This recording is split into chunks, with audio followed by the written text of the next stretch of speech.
Já estamos desde as primeiras horas da manhã, já pudemos aqui hoje pela manhã, ó Deus, orar ao Senhor, entregar o nosso jejum ao Senhor, partilhar de um café da manhã, ó Deus maravilhoso. Já estivemos na escola bíblica dominical aprendendo, e agora estamos aqui, ó Deus, adorando o Teu nome, prestando também o nosso culto, na sequência do nosso culto, e agora expondo a Tua palavra para a Tua igreja. Abre os nossos ouvidos, abre o nosso coração, para que tenhamos o entendimento correto das coisas e possamos fazer segundo a Sua vontade. Em nome de Jesus é que oramos. Amém. Queridos, nós vamos seguir aí na lógica dos acontecimentos e nós estamos nos prendendo aqui no capítulo 1 e até um pouco do capítulo 2 do livro de Atos, antes da gente poder deslanchar um pouquinho mais nele, porque esses versos iniciais do capítulo de Atos, eles são muito importantes. Eles foram importantes para aqueles homens, para que eles pudessem entender o que eles deveriam fazer a partir da ascensão de Jesus, como eles deveriam proceder a partir do momento que agora Jesus não estava mais fisicamente caminhando com eles, e como seria agora essa empreitada, como que seria esse andamento daquilo que se tornaria a igreja de Jesus. Isso foi importante para eles, como é importante para nós. Então, é significativo, é importante que, vez por outra, nós voltemos ao início das coisas. Nós precisamos entender como começou, qual era o propósito, o que foi corrigido ali, o que foi apresentado ali, para que a coisa andasse conforme a vontade do Senhor Jesus. E por que isso é importante para nós? Porque se a gente não souber disso, é aquilo que eu tenho falado, nós vamos nos reunir aqui os domingos, nós vamos vir para cá, nós vamos fazer algumas coisas aqui. Mas daí que aquilo que nós estamos fazendo está alinhado com o propósito e a missão de Deus para nós, aí a gente vai ter que repensar essa coisa, tá? Então, nós tivemos aqui já acontecimentos, já viemos falando sobre eles, e a gente vai seguindo nessa lógica. E a gente viu que mesmo depois de 3 anos caminhando com Jesus, esses homens ainda precisavam de orientações. E muitas dessas orientações que haviam acontecido com eles, que eles receberam de Jesus, lá quando eles andavam durante 3 anos com Jesus, algumas coisas não haviam sido entendidas por esses homens. Então, desde que Jesus foi ressurreto até o dia de Pentecoste, 40 dias Jesus ainda passou com eles. Pentecoste é 50. Agora, hoje, nós vamos falar dos 10 dias sem Jesus ali presente. Mas durante 40 dias, Jesus ainda teve aparições onde Jesus foi orientando esses homens. E para entrarem nessa empreitada que Jesus tinha para eles, para que eles pudessem assumir os seus mandatos como continuadores do ministério de Cristo, alguns pensamentos precisavam ser corrigidos. E foi isso que aconteceu nesses primeiros 11 versículos do capítulo 1 que a gente veio vendo até agora. Jesus foi corrigindo distorções. Jesus teve que corrigir coisas a respeito do reino de Deus na vida desses homens que já haviam andado com ele, mas que ainda não estavam compreendendo a missão. Jesus agora iria para o Pai e essas coisas precisavam ficar claras para eles, porque senão eles não iam entrar naquilo que precisava entrar. Então, primeiro Jesus apareceu a eles, corrigiu as distorções iniciais e depois, quando Jesus está indo assunto aos céus e eles ainda estão ali olhando aquela cena, 2 anjos chega do lado deles e corrige mais alguma coisa que a gente viu na semana passada. Então, esses 2 anjos, o que eles fazem com esses homens? Trazem eles para o plano da realidade.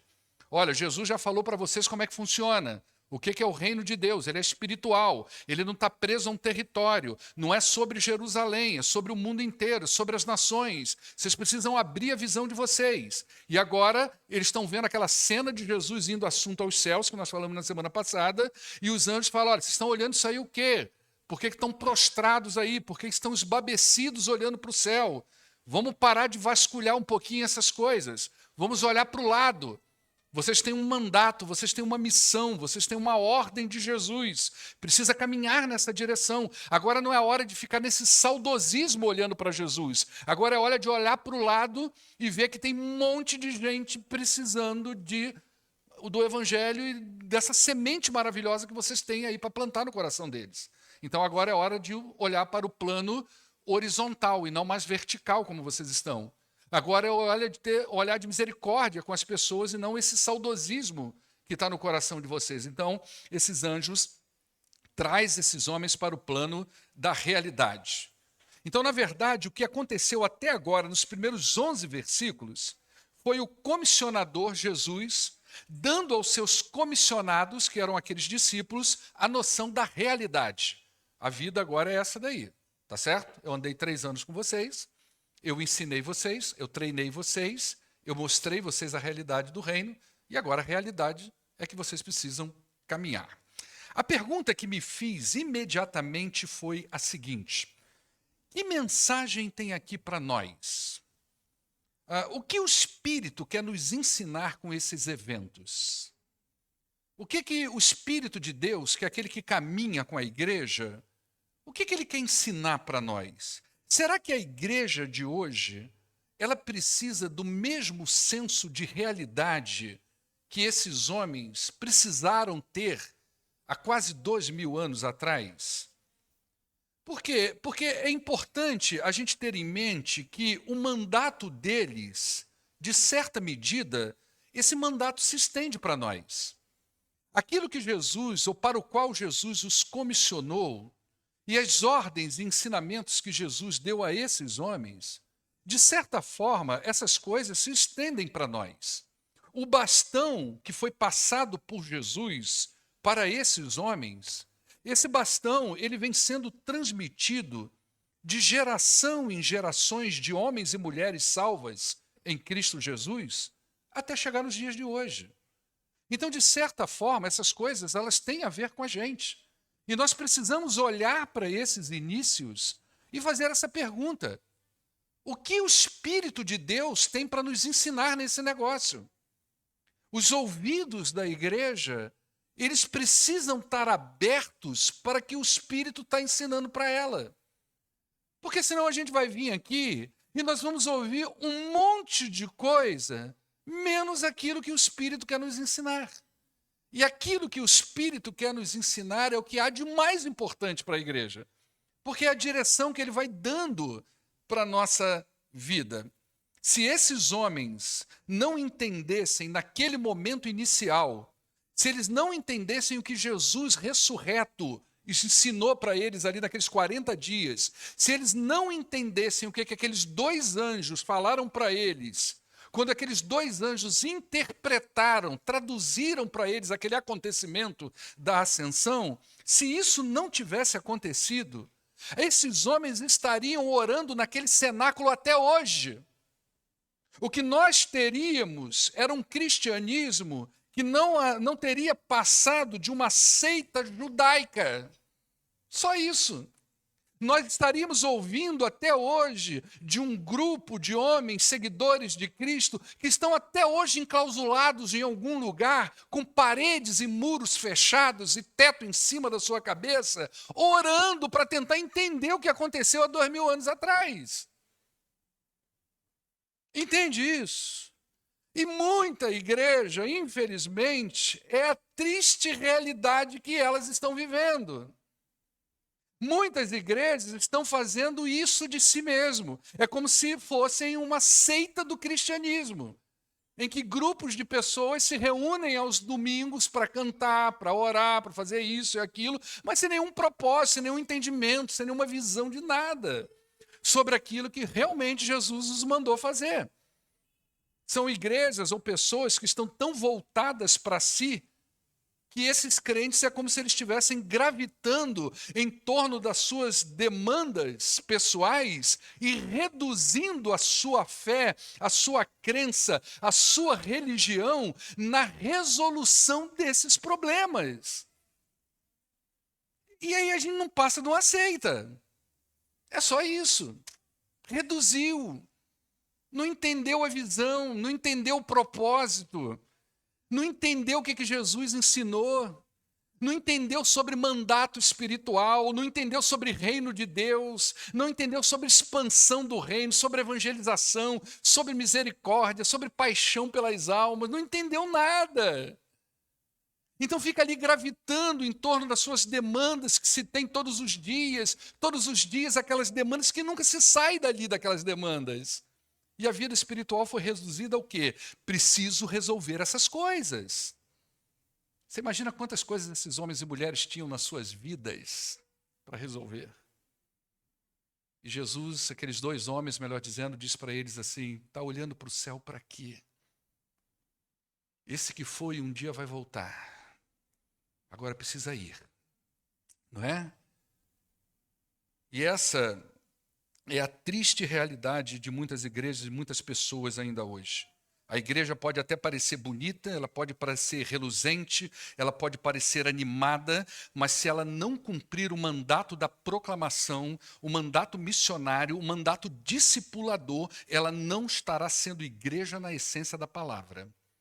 Ela pode até ficar bonita, ela pode até ficar cheia, ela pode até ficar legal, mas se ela não estiver envolvida naquilo que Jesus mandou inicialmente fazer, dizer-se igreja no teor da palavra vai ficar um pouquinho complicado. Então nós precisamos trabalhar para viver o lado gostoso da igreja, o lado legal da igreja, o lado bacana da igreja, sem desprezar a parte essencial da igreja.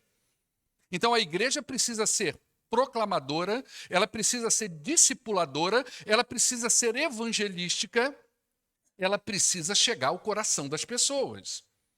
Esse é o nosso trabalho. É o que Jesus mandou aqueles homens fazer. E foi isso que eles fizeram no decorrer das suas vidas, até que esse bastão fosse passado para outros, até que chegasse nos dias de hoje. E a eficácia disso, desse mandato espiritual para a igreja, está em nós sairmos da nossa órbita pessoal e cumprirmos o nosso mandato de igreja. É assim que a coisa acontece, tá, gente? A coisa não vai acontecer só porque eu e você, a gente vem à igreja. Não é assim que funciona. À medida que nós quebramos essa órbita pessoal e que nós vamos saindo dessa zona de segurança, essa zona gravitacional em que nós nos envolvemos na vida, e vamos então assumindo esse mandato sobre nós, e ele é terapêutico, ele cura feridas, ele trata da gente. Não há nada melhor para tratar coisas em nós do que a gente fazer a vontade de Deus. E à medida que a gente vai fazendo essa vontade de Deus, aí sim nós vamos cumprindo esse mandato e avançando nesse mandato. Tem que fechar aqui, porque eu acho que deve ter gente conversando aqui também no corredor. Tá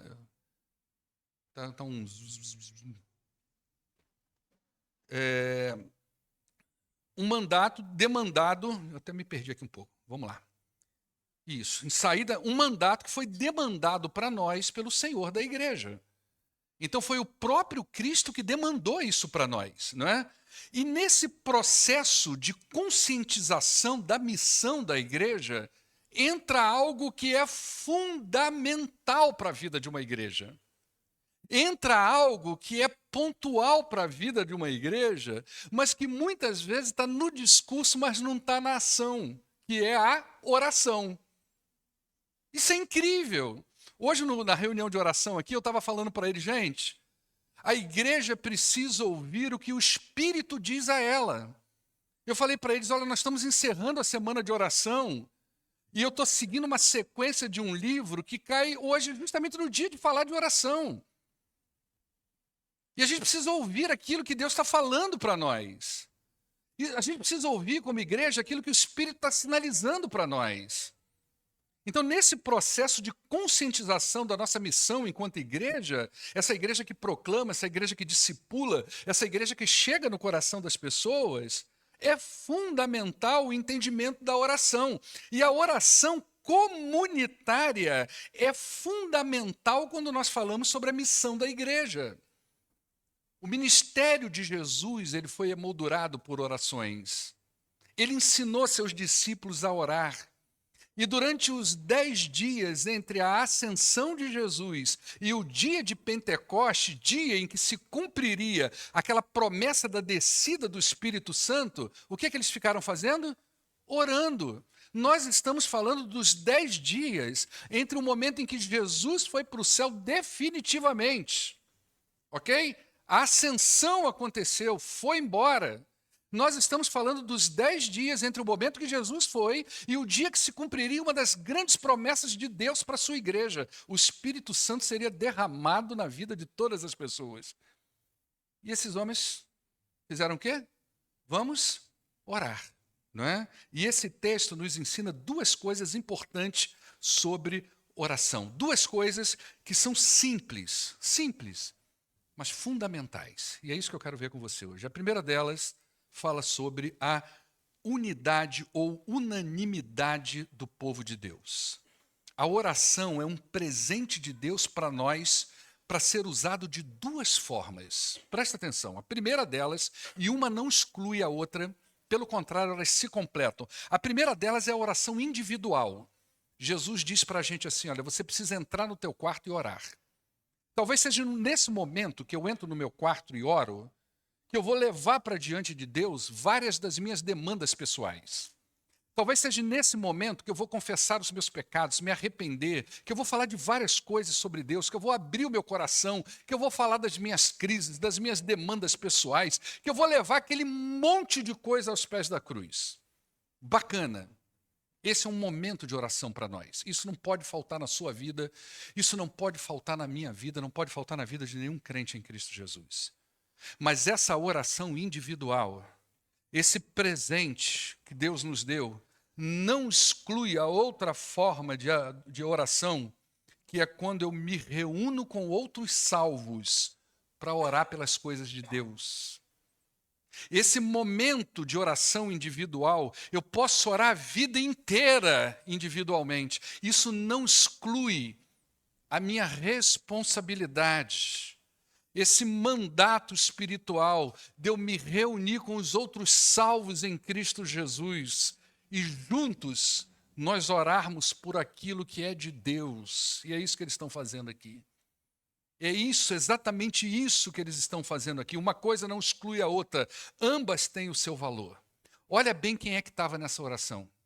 Vamos lá? Está aí nos versos 14, né? Olha o que diz. Quem estava presente? Pedro, João, Tiago, André, Filipe, Tomé, Bartolomeu, Mateus, Tiago, filho de Alfeu, Simão, o Zelote e Judas, filho de Tiago. Time completo. Só está faltando Judas Iscariotes, que não orava com ninguém. Nem sozinho, nem com ninguém. O time está completo, não é? Todas essas pessoas viram Jesus ressurreto. Todas essas pessoas vivenciaram tudo aquilo com Jesus. Todas essas pessoas viram a crucificação. Todas essas pessoas sentiram a dor de Jesus indo embora. Todas essas pessoas se alegraram com a ressurreição. E agora eles estão juntos, orando. No verso 15 ainda fala de mais 120 pessoas, fala de mulheres presentes, todos foram impactados pela ressurreição e todos estavam orando enquanto eles esperavam uma promessa do Pentecoste. Estava junto. E eu creio que a promessa do Pentecoste, olha, isso aqui que é uma coisa que gera essa crise na gente sobre a oração comunitária e o valor dela, porque eu creio que a promessa do Pentecoste, ela não está condicionada à oração nesse momento, porque ela é uma promessa que foi feita lá atrás, mas parece que tem algo implicado nesse processo, não é? É como se tudo fizesse parte do mesmo pacote. Se eu me interesso pelas coisas de Deus, se eu me alegro com as promessas de Deus, se eu me alegro com o cumprimento das promessas de Deus, eu quero estar junto com o povo de Deus, clamando para que essas coisas aconteçam. Já pensou nós, como igreja, reunidos para orar pela volta de Jesus? Isso devia ser um prazer para nós. Já pensou a gente abrir a Bíblia e começar a ver quando a palavra de Deus diz, crê na tua casa, crê no Senhor Jesus, tu e a tua casa será salva. Gente, vamos orar pela salvação da casa das pessoas, vamos nos unir para isso. Né? Tem um valor nisso. Tem algo implícito nisso que talvez a gente não tenha ainda consciência da dimensão dessas coisas. Orar em comunidade, dentre outras coisas, é a expressão de cumplicidade de uma igreja. E quando nós fazemos um esforço para orar juntos, como nós faríamos para qualquer outra coisa que nos faz sair de casa, parece que nós estamos dizendo que juntos, nós estamos dizendo para Deus, Senhor, nós estamos juntos no mesmo propósito do Senhor. Nós estamos alinhados com o Senhor. Quando eu começo a fazer um esforço pessoal, mostrando para Deus, Senhor, tem tantas coisas que me faz sair de casa no mesmo horário. Eu sou capaz sei lá, de atravessar de uma cidade para outra, de um estado para outro, no mesmo horário, no mesmo dia. Mas eu vou fazer um esforço para estar com os meus irmãos naquele dia. Parece que a gente está dizendo alguma coisa diferente para Deus. Parece que nós estamos mostrando para Ele, Senhor, nós somos uma igreja junta, uma igreja unida. E a palavra que Lucas usou aqui, não é, para traduzir essa ideia do estar juntos, é uma palavra que diz de que é como se eles estivessem juntos com uma mesma paixão. É como se o sentimento que tivesse em um estava presente na vida de todos eles. Você imagina uma igreja assim?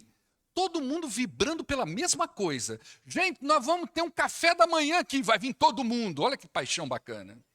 Gente, nós vamos ter um almoço 0800 aqui amanhã na igreja. Domingo que vem você não precisa fazer comida na sua casa, nós vamos ter um almoço gratuito. A gente vem naquela paixão, não é? Gente, domingo que vem nós vamos fazer um jejum aqui 6 horas da manhã para orar. Vem todo mundo na mesma paixão. Amém ou não, irmãos? Vem todo mundo na mesma paixão. É a palavra que Lucas está usando aqui. Ele está falando assim, eles estavam unidos com a mesma paixão, o mesmo ardor no coração. Não é? Tem um dicionário que traduz as palavras bíblicas para a gente, e a tradução desse dicionário é muito interessante, que ela diz assim, né, o escritor lá, ela nos ajuda a entender, essa palavra nos ajuda a entender a singularidade da comunidade cristã. A imagem é quase musical, um conjunto de notas é tocado, mesmo que diferentes, essas notas são diferentes, mas elas são tocadas, não é? As notas se harmonizam em grau e em tom, como os instrumentos de uma grande orquestra sob a direção de um maestro. Assim, o Santo Espírito, ele harmoniza a vida dos membros da igreja em torno da mesma coisa. Olha que coisa interessante. Sabe o que eu penso sobre isso? Que quando eu estou lá na minha casa e me bate aquele desejo de estar aqui orando com os meus irmãos, naquele momento eu entendo que o Espírito de Deus está dizendo para mim, Paulo, você é um crente, você é um salvo, vai se unir lá, ora com teu povo, esteja junto com teu povo. Isso me faz lembrar do Salmo 133. Olha o que esse salmo diz. Como é bom e agradável quando os irmãos convivem em união. Olha só, é como o óleo precioso derramado sobre a cabeça que desce pela barba, a barba de Arão até a gola das suas vestes. É como o orvalho do Hermon quando desce sobre os montes de Sião. Guarda aí, presta atenção. Eu peguei um óleo, você já viu quando você joga o óleo na frigideira? As gotículas do óleo não se misturam imediatamente, elas vão se unindo, ok? Para formar uma coisa só. Agora você imagina o orvalho lá no monte, o Rio Jordão embaixo, tá certo? Cai o orvalho lá em cima do monte, aquelas gotículas se unem e vai descendo pelo monte e formando aquele rio, ok? Unidade. Então ele usa 2 exemplos de unidade para falar de algo bacana que acontece. Agora presta atenção como que ele finaliza o salmo. Ali aonde? Ali o Senhor concede a bênção e a vida. Ali aonde? Na união dos crentes. Entende isso? Quando a gente ora, o que está acontecendo? Quando a gente está junto como povo, o que está acontecendo? Ali, nessa relação única, união do Espírito de Deus, quando ele vai em cada gotícula, fala assim, vai lá orar. vai lá você orar, você, vai lá, vai lá, vai lá, vai lá. Essas gotículas vão se unindo e vai formando uma coisa só. E o texto vai dizer, é ali, naquela realidade, dessa união, dessa paixão pelas coisas do reino, que eu derramo a vida para sempre. Preste atenção, gente, algo impulsionava esses homens a serem um só. Algo os impulsionava a orar, algo os impulsionava a estar juntos com o mesmo propósito. Amados, preste atenção. Olha aqui para mim. Ok? Você acha que está bom? Vamos pensar na realidade. Seja sincero. Não precisa falar nada, não. Seja sincero aí no seu coração. Você acha que está bom? Vamos tirar da frente aquele discurso, ó Deus, está bom ou não está bom? Eu acho que não está. Eu acho que nós estamos longe de estar bom. E nós podemos fazer uma escolha aqui agora. A gente pode fazer uma escolha aqui. Nós podemos continuar como estamos e administrar o normal. Vamos administrar o normal, a gente pode fazer isso. O que é o normal? Domingo que vem você volta hoje à noite, eu vou trazer uma palavra, embora hoje não seja eu. Né? Vai ter um movimento bacana aqui na igreja, depois tem chocolate quente lá, hoje não vai ter porque é lanche do Brito, né? Mas normalmente tem um chocolate de graça ali com um bolinho, o pessoal está incrementando agora no verão, você já deve estar se perguntando, pastor, o chocolate não, vai ser Coca-Cola, suco, sei lá, qualquer coisa refrescante para manter aquela união ali legal. Tá certo? Vamos administrar o normal, vamos continuar desse jeito. Isso é uma escolha que a gente pode fazer. Tá? Ou nós podemos nos quebrantar, reconhecer pecados e nos esforçar para estarmos juntos, perdoando uns aos outros e experimentarmos algo singular da parte de Deus. É uma escolha. Podemos continuar do jeito que nós estamos, administrando o normal. Muito confortável. Vamos vir para cá e vamos fazer igual Eliseu. Vai bem contigo? Vai. Vai nada. De vez em quando o pessoal fala para mim aí, pastor, o senhor está bem? Tô nada. Estou cheio de problema aqui. Vou no médico amanhã e daqui a pouco estou numa mesa cirúrgica aí, nem sei. Está bem nada. Vai bem com tua família? Vai nada. Vai bem com teu marido? Não vai nada. A gente pode continuar administrando normal aqui. Vamos fazer o normal, vamos ser igreja normal. Ou a gente pode mudar.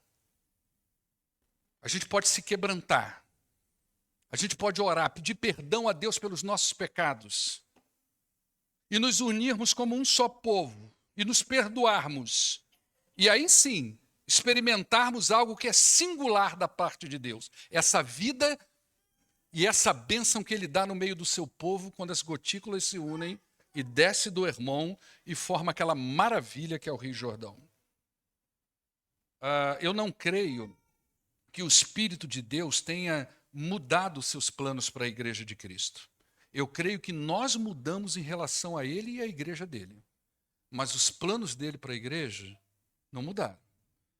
Queremos frutos, mas sem plantar sementes. Queremos milagres, mas sem orar. Queremos as bênçãos da união, mas sem sermos unidos. Queremos crescer, mas sem trabalhar. Queremos ser, mas sem ser. Pensa nisso. Essa eu não coloquei aqui.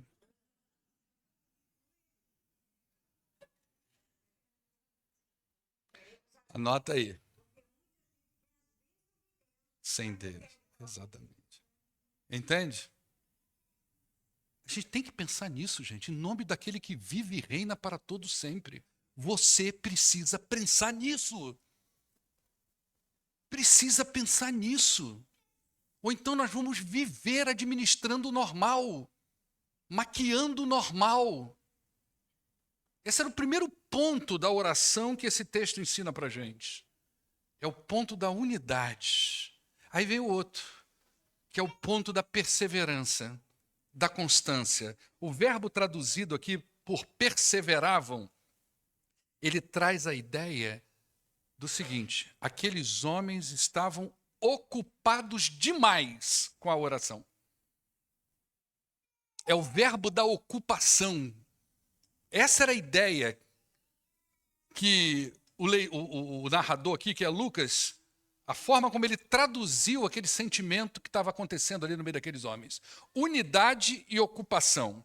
Lucas emprega mais tarde esse texto em relação aos novos convertidos que perseveravam na doutrina dos apóstolos. Lá em Atos capítulo 2, verso 42, ele usa o mesmo verbo. Eles estavam ocupados na doutrina dos apóstolos.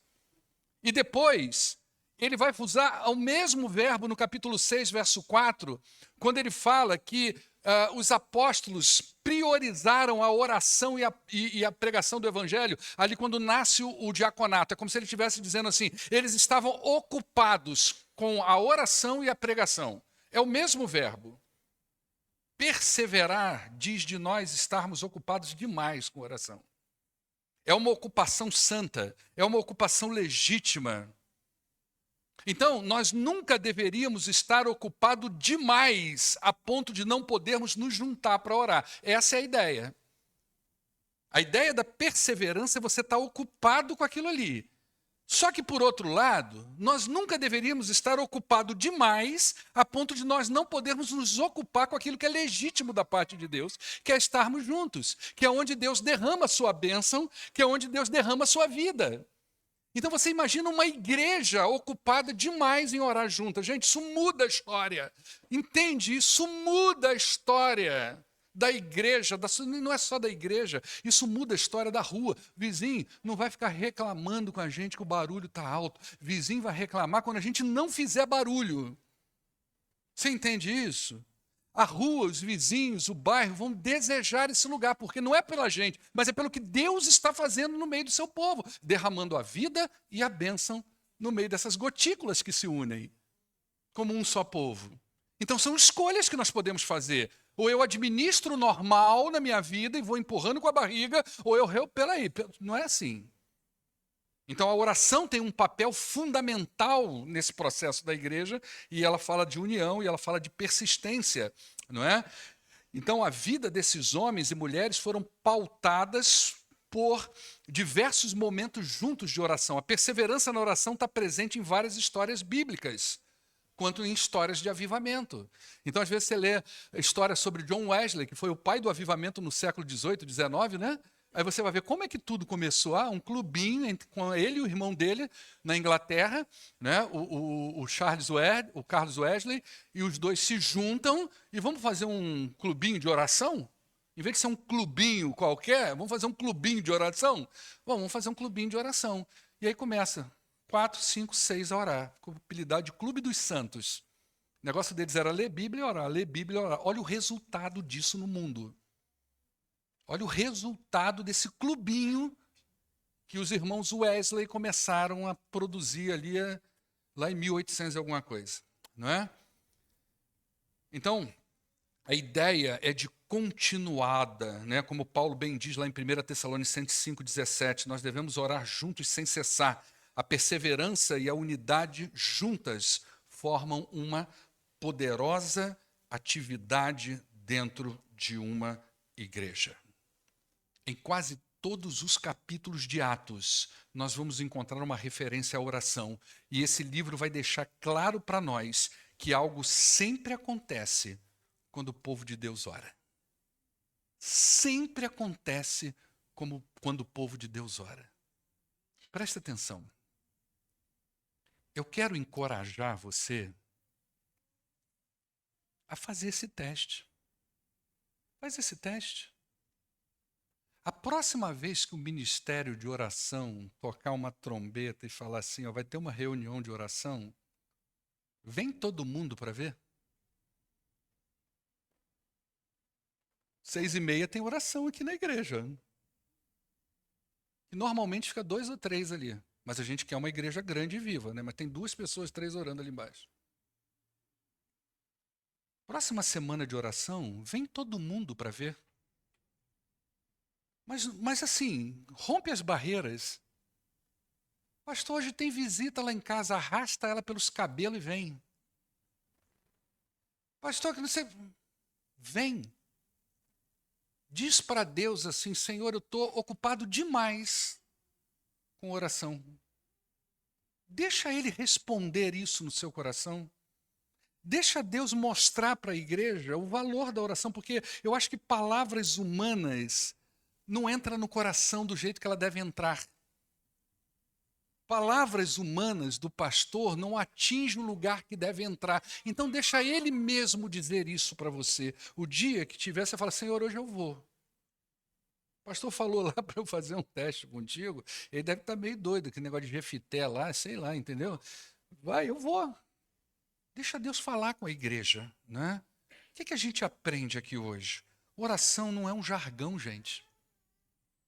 Ela ocupa algo singular no reino de Deus e algo que não pode ser substituído. Você imagina que Jesus podia ter dito para aqueles homens assim: faz o seguinte, gente, eu estou indo assunto aos céus hoje e a chapa está quente, porque está todo mundo atrás, esse burburinho de ressurreição. Vai cada um para sua casa, fica em espírito de oração e 10 dias depois vocês voltam aqui que o espírito vai descer.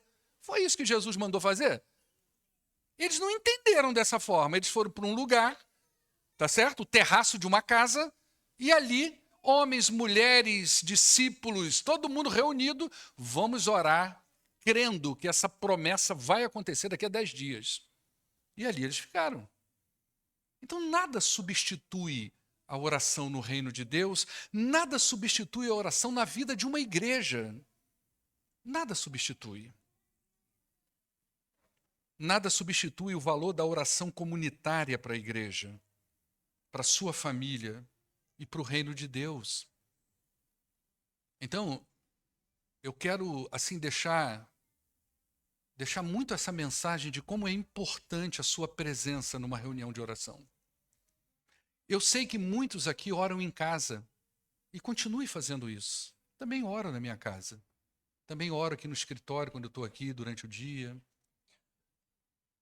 Mas eu sei que, não porque sou pastor, mas porque sou crente, essa oração comunitária, eu sou importante ali, eu sou uma gotícula dessa.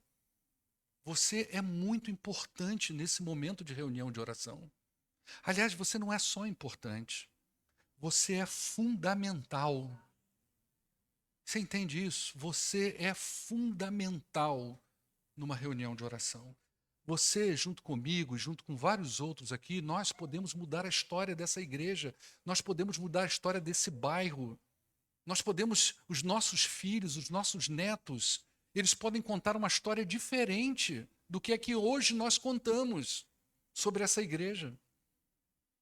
Alguém daqui a 10, 20 anos, 30 anos pode dizer, houve um grupo lá naquela igreja que entendeu a mensagem bíblica da oração.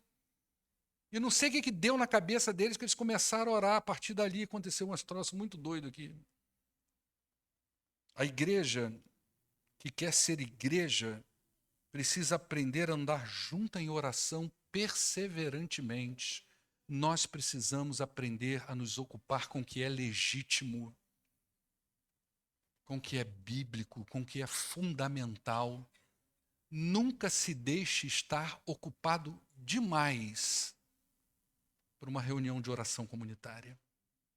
Talvez num dia que você sairia para qualquer outra coisa, mas para aquilo ali você já criou uma barreira, uma resistência. Você já determinou, isso não é para mim, não é para você, você é fundamental nesse dia. Não permita que o excesso de ocupação na sua vida te prive da mais legítima de todas as ocupações, estar com o povo de Deus orando. Porque é ali, na união do povo de Deus, que ele derrama a bênção e a vida para sempre. E aí eu te faço uma pergunta. Está precisando da bênção e da vida para sempre? Aonde na sua vida? Aonde? Se junta com o povo de Deus para orar. Quem sabe Deus, pela sua graça e pela sua misericórdia, faça escorrer a bênção e a vida exatamente aonde você está precisando. Amém? Vamos orar ao nosso Deus. Vou pedir você para ficar de pé.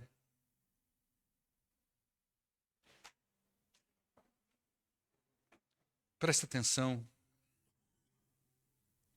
Presta atenção aqui no que eu vou falar para você. Fecha os teus olhos. Queria que você ouvisse só a minha voz. Preste atenção.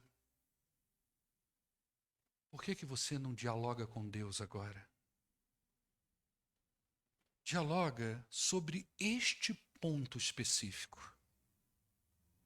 Porque aqui pode estar o início de tudo para você.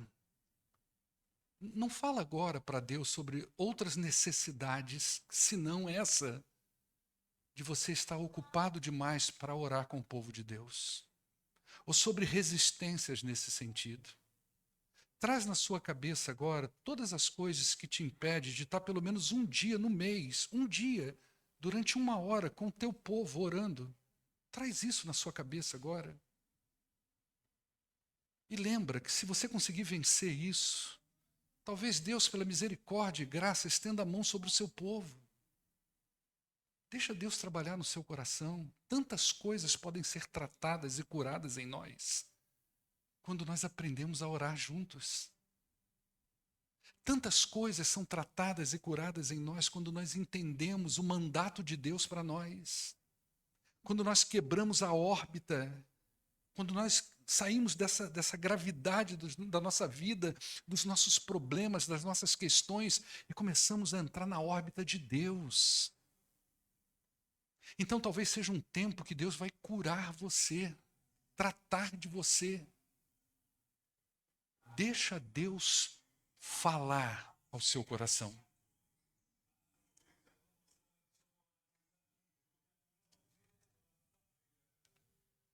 Senhor, muito obrigado por esta manhã.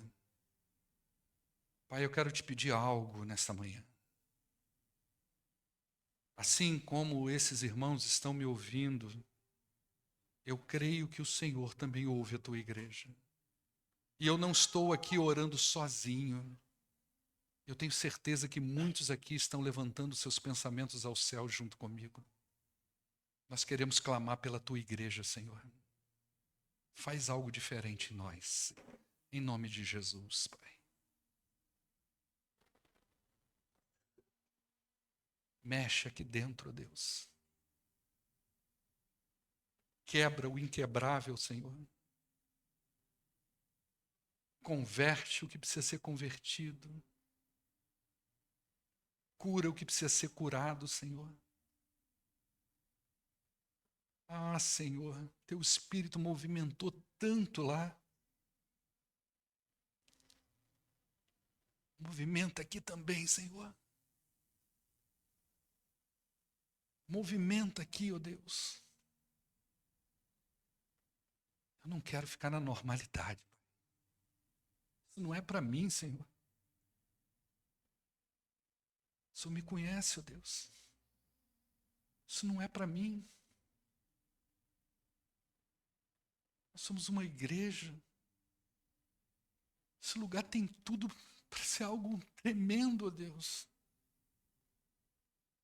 Visita, Pai, o coração duro, o coração resistente, Senhor.